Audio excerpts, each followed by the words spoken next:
আসসালামু আলাইকুম বন্ধুরা, সকলে কেমন আছেন? আশা করি সকলে ভালোই আছেন। আজকের এই ভিডিওতে আমরা আলোচনা করব নাউন কিভাবে আইডেন্টিফিকেশন করা যায়, অর্থাৎ নাউন কিভাবে চেনা যায়। একটা বাক্যের মধ্যে কোনটি নাউন সেটি আমরা কিভাবে চিনব।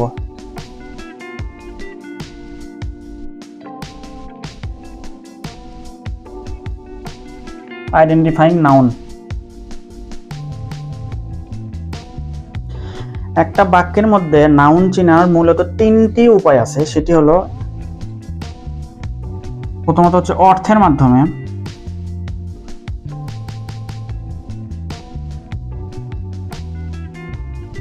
দুই নম্বরটা হচ্ছে ফাংশনের মাধ্যমে।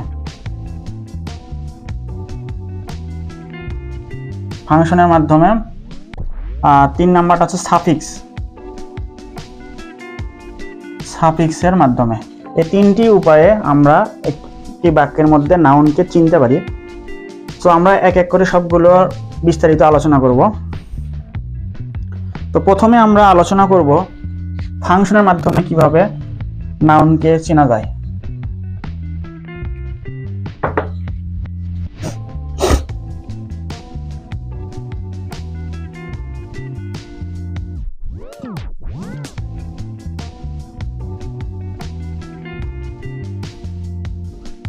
প্রথমে আমরা আলোচনা করব ফাংশনের মাধ্যমে কিভাবে নাউনকে চেনা যায়।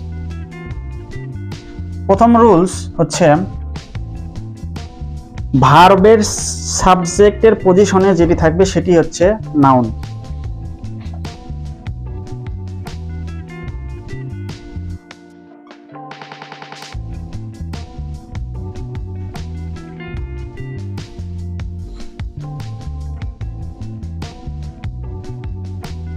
তাহলে প্রথমে আমরা দেখলাম যে একটা বাক্যের মধ্যে যে ভার্বটা আছে তার সাবজেক্ট যেটি আছে, সেই সাবজেক্টের পজিশনে যদি একটি মাত্র ওয়ার্ড থাকে তাহলে সেটি হবে হচ্ছে নাউন, একদম নিশ্চিন্তে। যেমন আমরা একটা এক্সাম্পল দেই, honesty is the best policy. Honesty is the best policy. এখানে দেখুন, এই বাক্যে হচ্ছে ইজটা হচ্ছে হলো এখানে প্রিন্সিপাল ভার্ব। তাহলে অনেস্টি মানে সততা হচ্ছে সর্বোৎকৃষ্ট পন্থা, তার মানে ইজটা হচ্ছে এখানে প্রিন্সিপাল ভার্ব। তার মানে ভার্বের সাবজেক্টের পজিশনে যেটি থাকবে একটি মাত্র ওয়ার্ড যদি থাকে, তার মানে এখানে অনেস্টি হচ্ছে একটা মাত্র ওয়ার্ডই আছে। তার মানে ভার্বের সাবজেক্ট পজিশনে যেটি থাকবে সেটি হচ্ছে নাউন। তার মানে এখানে অনেস্টি আছে, এটি হচ্ছে নাউন। তাহলে আমরা চোখ বন্ধ করে বলে দিতে পারি এটি হচ্ছে নাউন। তবে আরেকটা আমরা এক্সাম্পল দেখি, লাভলি কামস হিয়ার রেগুলারলি।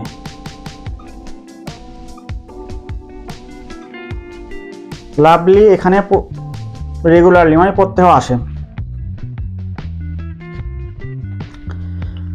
তার মানে দেখুন এখানে হলো সাবজেক্ট, ভার্ব হচ্ছে কামস।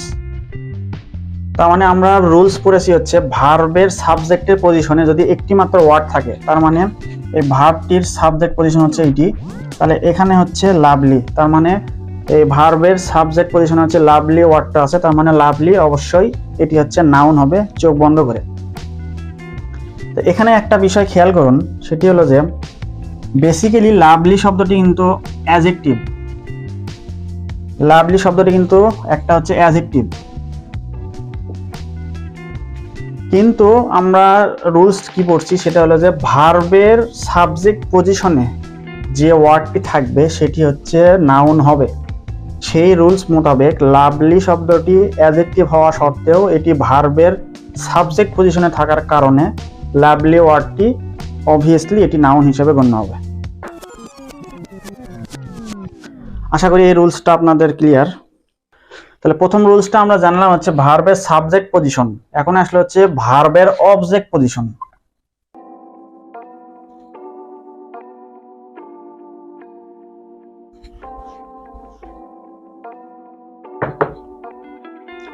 ভার্বের অবজেক্ট পজিশনে যদি একটি মাত্র ওয়ার্ড থাকে আগে আমরা জানলাম হচ্ছে সাবজেক্ট পজিশন, এখন হচ্ছে অবজেক্ট পজিশন। তার মানে ভার্বের অবজেক্ট পজিশনে যদি একটি মাত্র ওয়ার্ড থাকে তাহলে সেটি হবে নাউন।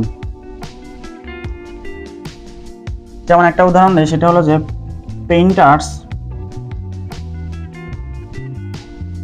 Study art.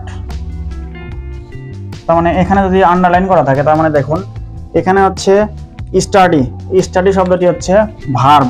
তার মানে আমরা রুলস পড়লাম হচ্ছে ভার্বের অবজেক্ট পজিশনে যদি একটি মাত্র ওয়ার্ড থাকে তাহলে সেটি হবে হচ্ছে নাউন।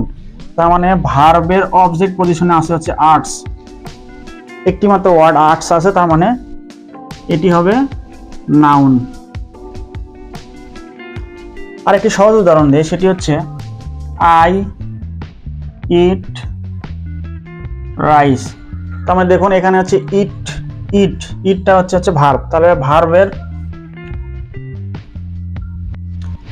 ইটটা হচ্ছে ভার্ব, তাহলে ভার্বের অবজেক্ট পজিশন আছে হচ্ছে রাইস, তার মানে রাইসটা হবে হলো নাউন। আশা করি এই রুলসটাও আপনাদের ক্লিয়ার হয়েছে। তার মানে আমরা দুইটা রুল শিখলাম। প্রথমটা হচ্ছে ভার্বের সাবজেক্ট পজিশনে যদি থাকে একটি মাত্র ওয়ার্ড থাকে তাহলে সেটি নাউন হবে। আর দ্বিতীয়টা আমরা শিখলাম হলো ভার্বের অবজেক্ট পজিশনে যদি একটি মাত্র ওয়ার্ড থাকে তাহলে সেটি নিশ্চিন্তে নাউন হবে।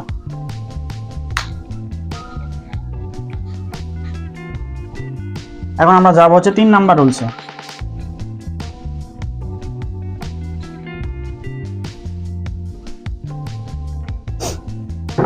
তিন নাম্বার রুলসটা হচ্ছে আর্টিকেলস এর পর এ এন ডি, আর্টিকেলস এর পর যদি একটি মাত্র ওয়ার্ড থাকে তাহলে সেটি অবশ্যই নাউন হবে।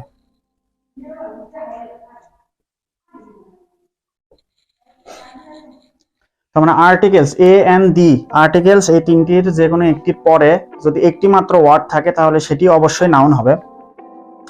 যেমন একটা এক্সাম্পল দেই, সেটি হলো where there is a will,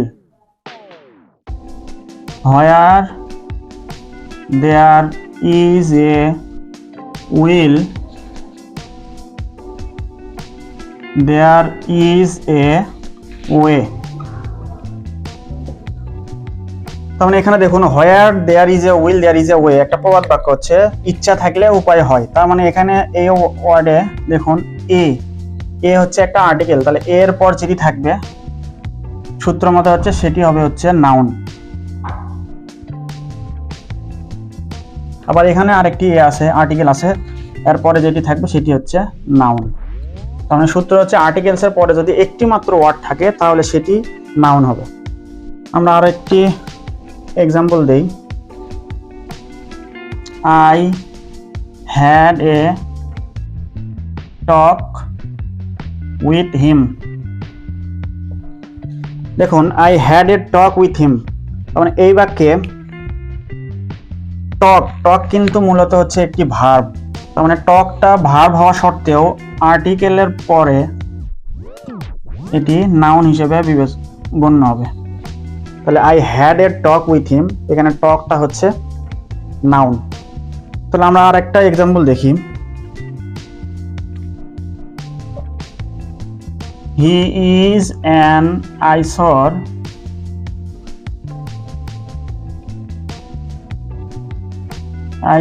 two me, সে আমার কাছে চক্ষুশূল। He is an eyesore to me, কারণ এখানে আইসর মানে হচ্ছে চক্ষুশূল।